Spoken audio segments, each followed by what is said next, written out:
నువ్వు సాతానుగా వస్తే నువ్వు గుర్తిస్తావు. కాబట్టి సాతానుగా పనిచేయడం మానేసాడు. వాడు వెలుగు దూత వేషం వేసుకుని సంఘాల్లో తిరుగుతున్నాడు.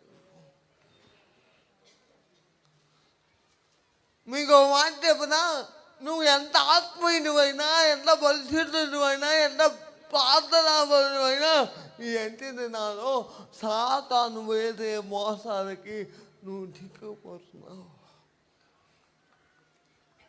కారణం సాతానుగా లేడు, సాతాను వెలుగు దూత వేషంలో ఉన్నాడు.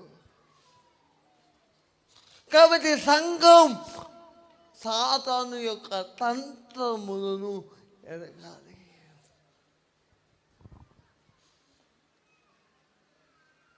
మనకు పాటలు పాడడం వచ్చింది, వాక్యం చెప్పడం వచ్చింది, ఆరాధన చేయడం వచ్చింది, కానీ సాతాను ఏం చేస్తున్నాడో నాకు తెలుసా?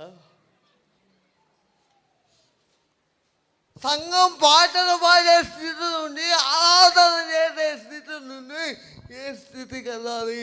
సాతాను వేసే ప్రతి ఆలోచనని నువ్వు తెరపెట్టగలగాలి.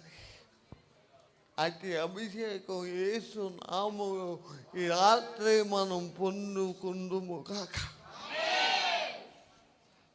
కేవలం దేవుని ఆత్మ, దేవుని అభిషేకం మాత్రమే